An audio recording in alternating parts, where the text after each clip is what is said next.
Kabar sehat hari ini Ustadz? Alhamdulillah sehat Mas. Alhamdulillah. Sekarang posisi ada di mana Ustadz? Ini sedang di Makassar ini. Oh, di Makassar ya. Saya biasanya di Yogyakarta, hari ini berada di Makassar ya. Ya. Alhamdulillah tetap bisa berjumpa dengan para pemirsa MTA TV dalam acara Fajar Hidayah yang tentunya akan memberikan ilmu-ilmu ya Ustadz ya. Dan hari ini akan membahas tentang 10 dalil terkait haramnya judi ya Ustadz ya. Ya betul. Ya, luar biasa tema hari ini. Insya Allah ini adalah tema yang beberapa hari ini sangat dekat dengan kita. Dan bagaimana hukumnya nanti berdasarkan ilmu agama Islam. Para pemirsa patut simak hingga akhir acara Fajar Hidayah kali ini. Dan juga kami berikan waktunya untuk Anda yang ingin bertanya. Silahkan mengirimkan pertanyaannya melalui pesan WhatsApp dan SMS ke nomor 0811 255 3000 atau melalui line telepon di 0271 679 3000. Baik, di segmen pertama ini pemirsa kita dengarkan penjelasan terkait ilmu hari ini yaitu 10 dalil haramnya judi. Silakan Ustaz.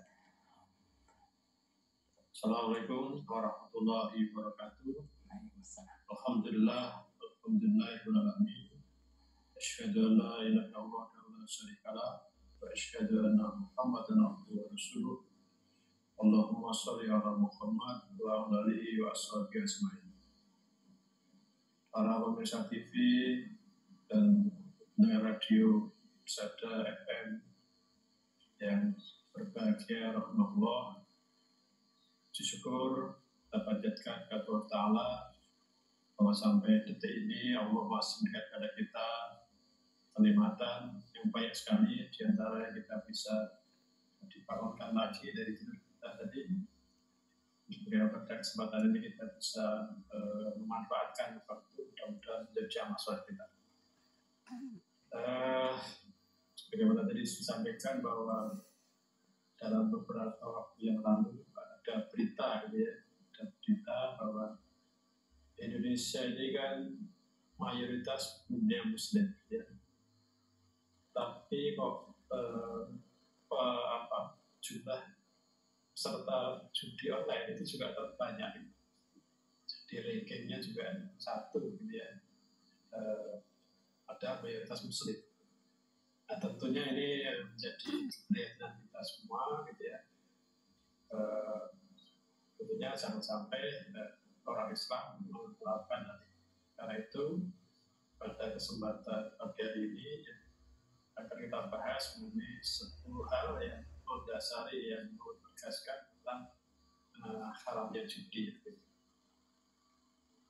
Penjelasan ini dari betulnya ada tertera dalam Al-Quran, ya. Al-Quran dalam surah Al-Maidah ayat 90 sampai 91. Ya. A'udzu billahi minasyaitonir rajim. Bismillahirrahmanirrahim. Ya ayyuhalladzina amanu innamal khamru wal maisiru wal ansabu wal azlamu rizqun min amri syaitan fastanifuhu la'allakum tuflihun. Innama yuridu syaitanu ayyuqi'a bainakumul adawata wal baghdha'a bil khamri wal maisiri wa yasuddakum an dzikrillah wa 'anis shalah wa hal antum. Hai orang-orang beriman, sesungguhnya minuman keras, berjudi, berkorban untuk berhala, dan mengambil nasib dengan anak panah adalah perbuatan keji dan termasuk perbuatan setan. Maka jauhilah perbuatan itu agar kamu beruntung. Dengan minuman keras dan judi itu, setan hanyalah bermaksud menimbulkan permusuhan dan kebencian di antara kamu dan menghalang-halangi kamu dari mengingat Allah dan melaksanakan sholat. Maka tidakkah kamu berhenti? Nah, ini adalah di sini ada kalau bisa dibagi ada 10 hal kan. 10 hal yang mendasari bagaimana haramnya minuman keras. 10 hal tadi apa? pertama bahwa judi itu digandengkan dengan khamar, berkorban untuk berhala dan juga munasib. Yang kedua bahwa judi itu disebut dengan rijs atau najis. Kemudian yang ketiga, judi itu adalah amalan setan. Kemudian yang keempat bahwa Allah memerintahkan untuk menjauhi judi. Kemudian yang kelima, didapatkannya keuntungan dengan menjauhi judi. Kemudian yang keenam, judi itu menimbulkan permusuhan di antara manusia. Kemudian yang ketujuh, judi itu menimbulkan kebencian di antara manusia. Kemudian yang ke-8, judi itu memalingkan orang dari zikrullah. Dan yang ke-9, judi itu melalaikan orang dari sholat. Dan yang ke-10, ada yang perintah Allah untuk berhenti dari judi. Nah, itu adalah 10 hal dari ayat tadi, bahwa betul-betul judi itu adalah haram. Nah, yang pertama bahwa judi digandengkan dengan khamar, berkorban, berhala, dan munasib. Nah, kita bersama bahwa berkorban untuk berhala misalnya kan termasuk perbuatan syirik. Syirik jelas itu adalah sangat dilarang dan diharamkan tidak mustahab. Karena di situ adalah judi itu setara dengan meminum khamar, dan juga menasib, kemudian di situ berkorban untuk berhala. Ini jelas, maka itu adalah menunjukkan bahwa berjudi itu dari sini bisa dikatakan adalah hukumnya haram. Kemudian yang kedua tadi disebut juga najis atau rijs, ya. Di dalam Al-Hajj 30 misalnya, kan di sana disebutkan bahwa maka jamilah olehmu berhala-berhala yang najis itu. Dan juga dalam Al-Mutaffir ayat 5 itu juga sana disebutkan dan perbuatan dosa maka tinggalkan. Karena judi telah termasuk rijs, ya, najis, maka haram yang untuk melaksanakan. Dia tidak boleh dilaksanakan. Kemudian yang ketiga, judi adalah amalan setan. Kita bersama bahwa setan itu adalah musuh. Setan adalah musuh yang nyata. Namun ma'atum. Maka kalau kita tahu bahwa itu adalah amalan setan, maka setan itu tidaklah pernah mendatangimu kecuali untuk mengelabi, menipu, serta membuat permusuhan antara engkau dan saudara-saudara. Di banyak ayat yang menjelaskan bahwa sesungguhnya setan adalah musuh bagi kamu, maka anggaplah ya musuh. Surat Al-Fatir ayat 6.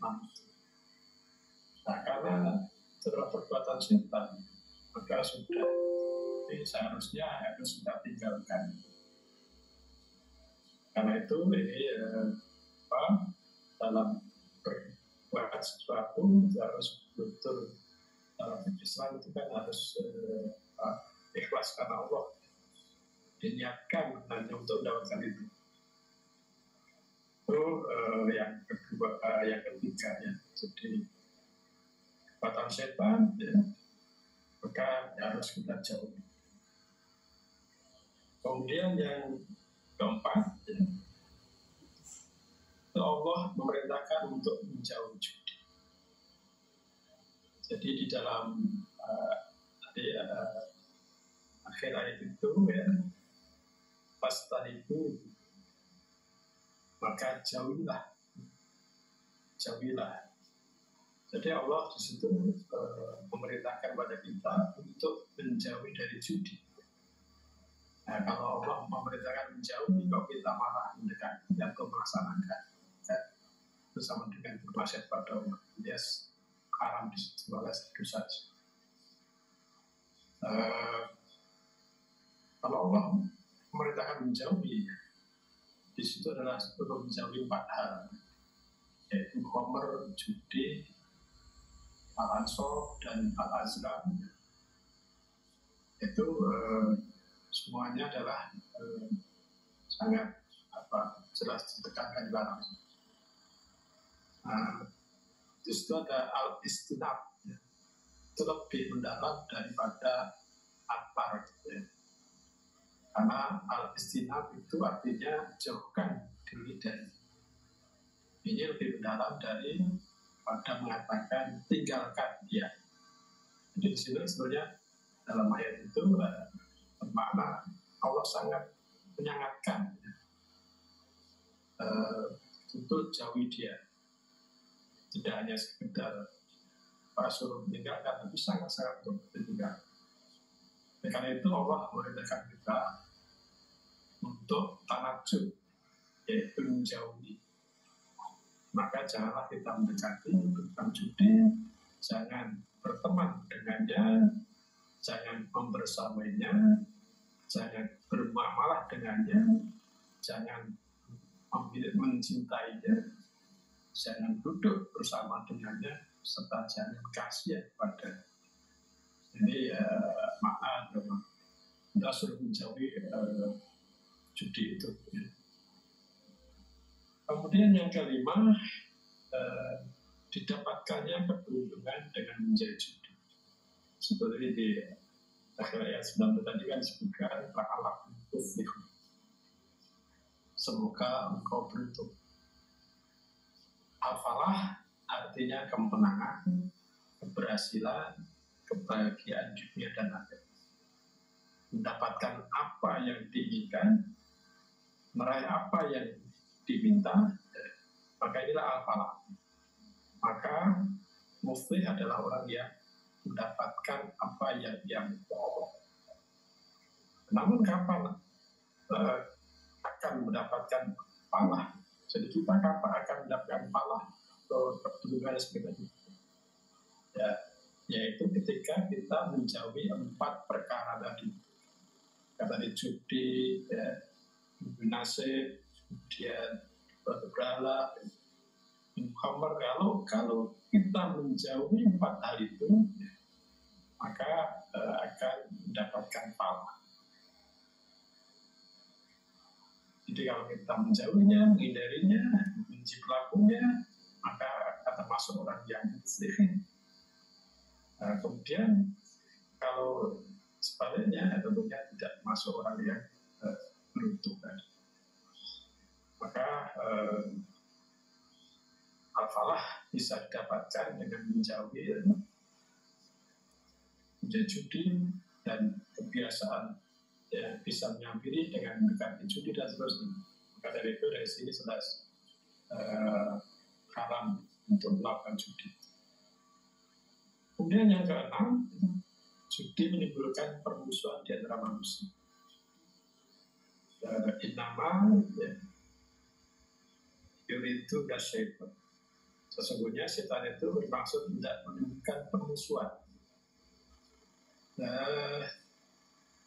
Jelas orang yang melakukan judi ini tentunya akan tidak akur tadi.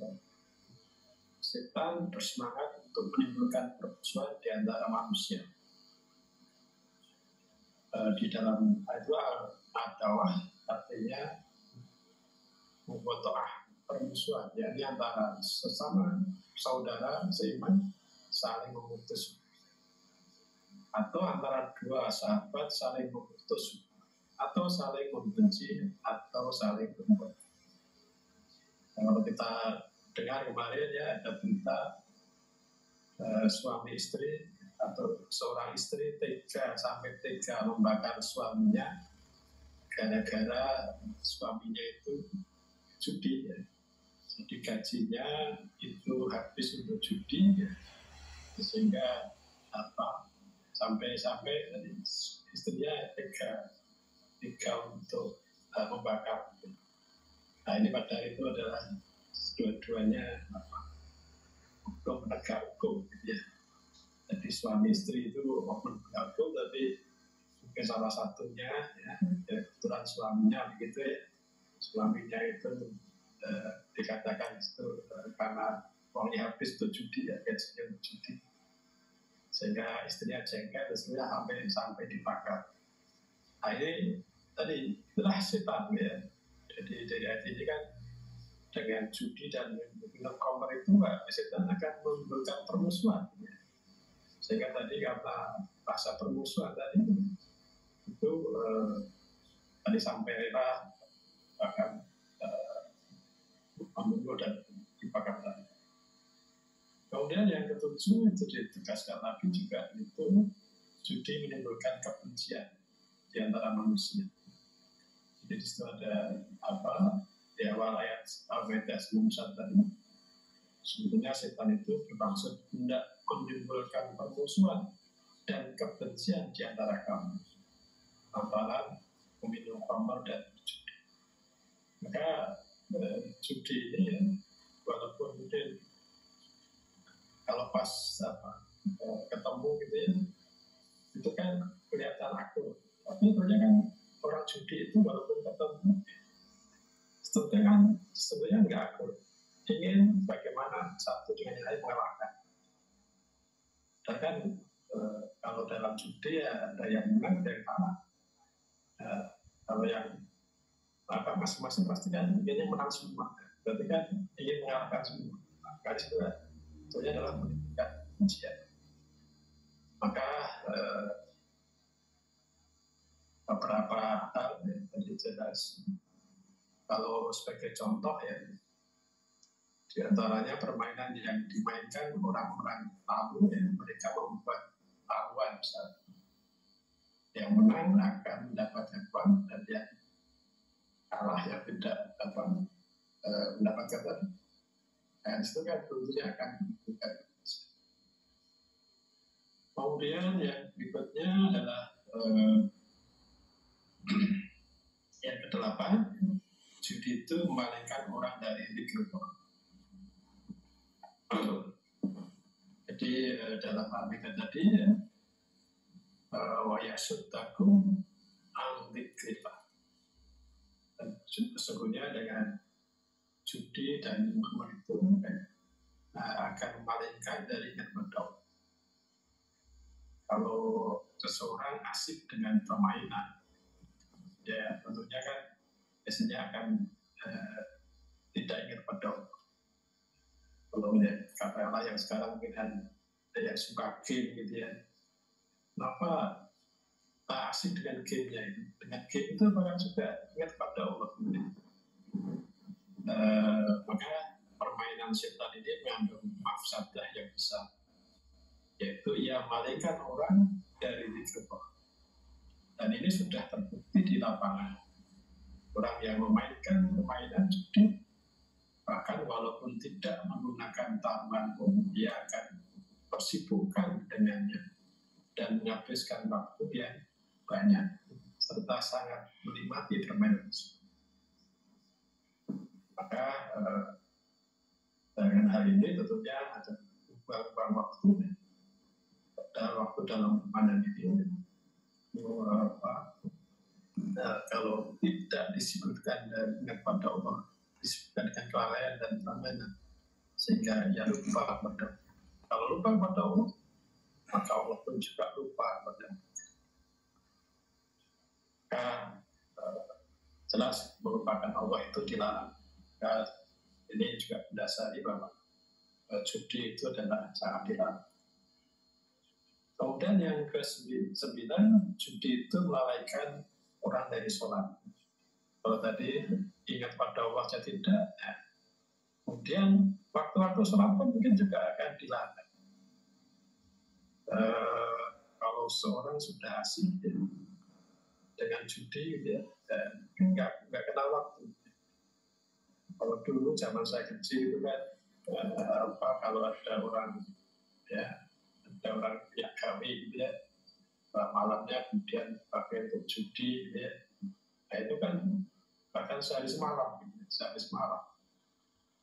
Tentunya sampai sehari semalam ya mereka tidak sholat. Oleh karena itu, jelas lupa dari Allah dan juga lupa dari kemudian yang 10 ya, katanya perintah Allah untuk berhenti dari judi. Fahal antum muntahun. Lalu mengapa kalian tidak berhenti? Lihat di situ kan ya, Allah sangat menyangatkan kepada kita untuk berhenti dari judi. Ini adalah dalil yang jelas ya, yang menunjukkan keharaman judi. Jadi Allah Ta'ala berikan kepada kita untuk berhenti dari perjudian, al-intihar atau berhenti, ya maknanya sangat berarti meninggalkan sekaligus bertaubat dari. Karena itu ya, ketika turun ayat ini maka sahabat langsung berhenti. Dalam arti disebutkan sekarang juga kami berhenti. Maka itulah para pendengar dan menjadi kalian sangat jelas bahwa judi itu adalah hukumnya haram dan diibaratkan adalah 10 hal tadi. Kemudian dalam surat Al-Baqarah ayat 219 itu juga disebutkan judi itu termasuk dosa besar. Maka setelah kita tahu hukumnya judi, bagaimana sikap kita? Ya? Dalam hadis yang Muslim disebutkan bahwa jika ada kemungkarannya, maka hendaklah kita mencegah dengan kita. Kalau ini peyiru yati, Fa'ilam yastati, babi kolbi, Fa'ilam yastati, jika ada suatu kemungkarannya, maka cegahlah dia dengan kekuasaan kita. Fa'ilam yastati, maka jika tidak, maka cegahlah dengan lisan kita berbicara. Fa'ilam yastati, kalau tidak bisa dengan kita, maka dengan hati kita. Atau dikatakan al-Qulim, itulah selama-lamanya. Maka orang yang melihat kemungkaran, kalau dia punya kekuasaan, maka gunakanlah kekuasaan itu untuk bagaimana mencegah terjadinya judi. Kemudian kalau kita tidak punya kekuasaan, ya kalau mampu, upayakan untuk bisa kamu melihat saudara, teman, dan sebagainya, maka diingatkan dengan lisan kita. Kalau dengan lisan yang tidak mampu, ya minimal hati kita tidak suka, menjauh, membenci dan sebagainya tadi. Nah, kalau dengan hati aja tidak ada, maka iman kita di mana? Maka orang yang selama iman tentunya akan membenci, menjauhi judi. Ya demikian, mudah-mudahan bermanfaat sehingga kita betul-betul bisa menjauh ini dan juga mengingatkan sama orang-orang dekat kita. Ya, baik Ustaz. Terima kasih Ustaz untuk nasihatnya di kesempatan pagi hari ini. 10 dalil haramnya judi sudah disampaikan ya pemirsa.